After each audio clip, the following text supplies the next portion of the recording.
Hypätkää kyytiin. Matka jatkuu.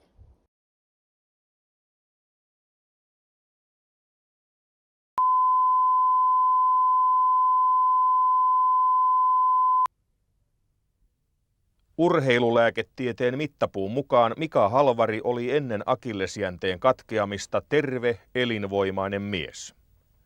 Vakuutuslääketiede tietää asiat paremmin. Vakuutuslääkärit osaisivat potilasta näkemättä sanoa, että Halvari oli ja on rappeutunut ressukka.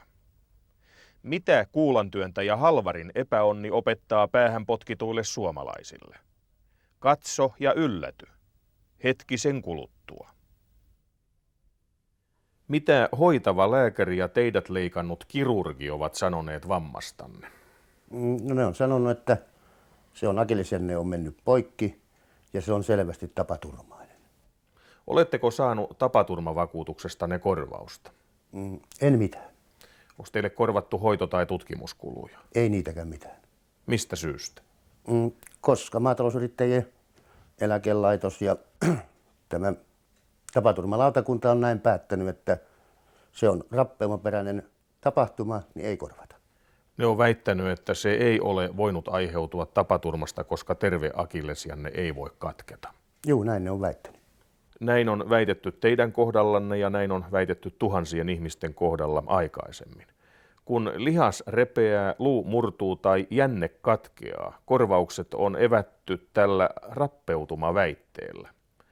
Niin masentavaa kuin onkin se, että urheilija Mika Halvari on nyt liikuntakyvytön akillesjänteen katkeamisen vuoksi, hänen vammautumisensa paljastaa järjestelmän, jolla hänen kaltaisiltaan tapaturman uhreilta on riistetty vakuutuskorvaukset.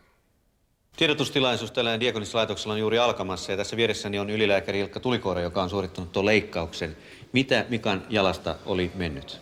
Akillesjänne oli mennyt poikki, vasen akillesjänne. Oliko se mennyt kokonaan poikki? Oli kokonaan poikki.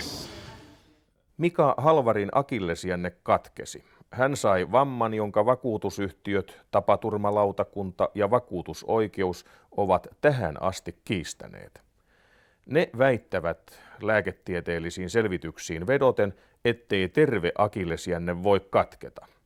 Jos jänne katkeaa, se on rappeutunut.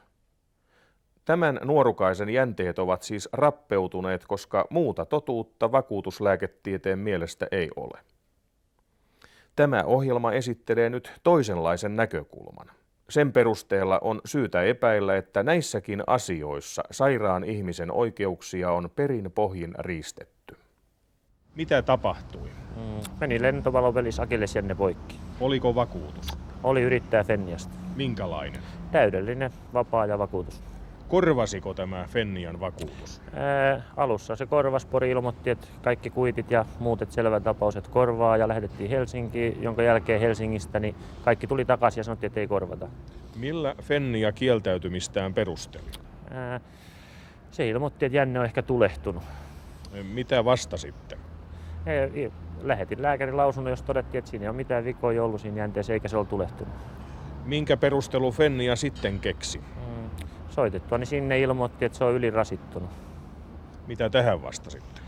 Et harrasta noin kerran 2 viikossa lentopalloa ja muut sellaista, että ei se missään nimessä voi ylirasittunut olla.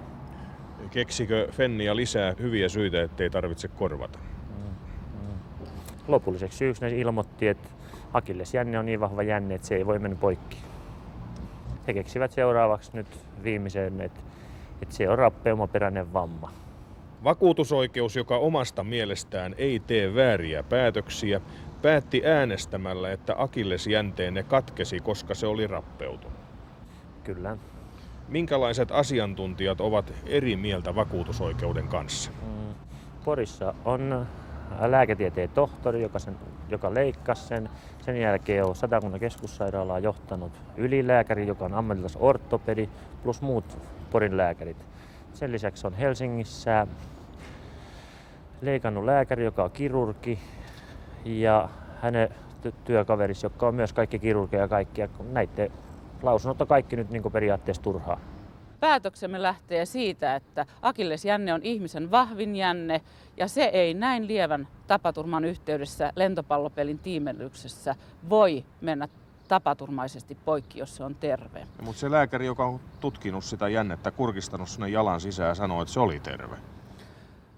Näin. Tämä on aivan totta. Ja tässä on tietysti sellainen ongelma, että akillesjänteen rappeuma, degeneratiiviset muutokset eivät näy sen kurkistuksen yhteydessä aina, koska tämä heikkeneminen tapahtuu pikkuhiljaa ja vain uusissa lääketieteellisissä tutkimuksissa voidaan todeta, että siellä on näitä muutoksia tapahtunut. Silmämääräisesti sitä muutosta ei voida todeta aina. Kuinka ikäloppu te olette? Silloin kun tuo jalka hajosi, niin 41 vanha. Millä tavalla akillesjänteenne katkesi? Mä olin metsätöissä ja nostin silleen semmoista isoa puuta nurite. Ja koko paino oli vasemman jalan päällä ja jalka lipeskiveltä, niin se meni, että rätkähti. Oliko akillesjänteenne aikaisemmin terve? Kyllä minun mielestä ainakin. En koskaan tuntenut mitään siinä. Kuinka pitkällä sairaslomalla te nyt olette? Viime heinäkuussa alkoi ja nyt toukokuun loppuun on tällä hetkellä. Ja jalka vihottelee aina vaan. Kyllä vaan. Teitä hoitaneet ja teidät leikanneet lääkärit ovat todenneet, että vammanne on aiheutunut tapaturmasta, joka on sisältänyt varsin suuren väkivaltamomentin. Eläkelaitoksenne ja tapaturmalautakunta kumoavat lääkärin lausunnot ja väittävät, että esitetyn lääketieteellisen selvityksen perusteella jänteen katkeaminen aiheutui rappeutumasta.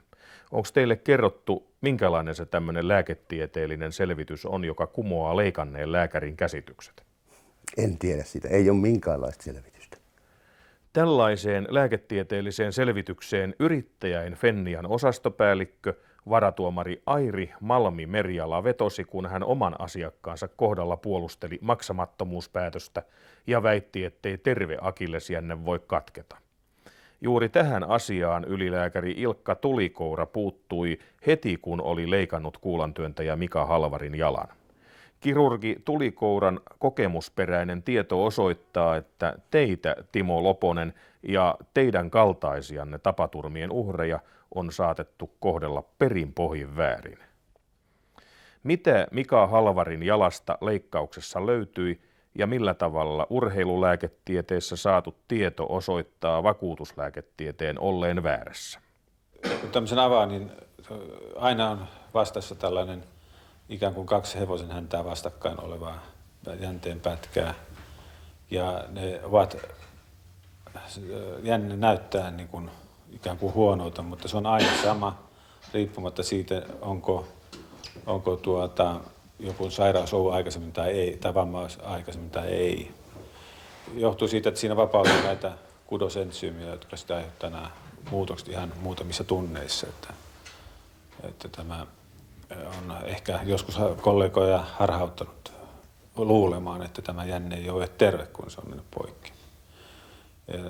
Tämä hiljattain onnistuttiin vahingossa kuvaamaan magneettitutkimuksella jänne, joka 7 viikkoa myöhemmin meni poikki, eikä siinä 7 viikkoa aikaisemmin havaittu mitään poikkeavaa löydöstä tässä akillesjänteessä. Tämä akillesjänne, varsinkin nuoria ihmisiä, niin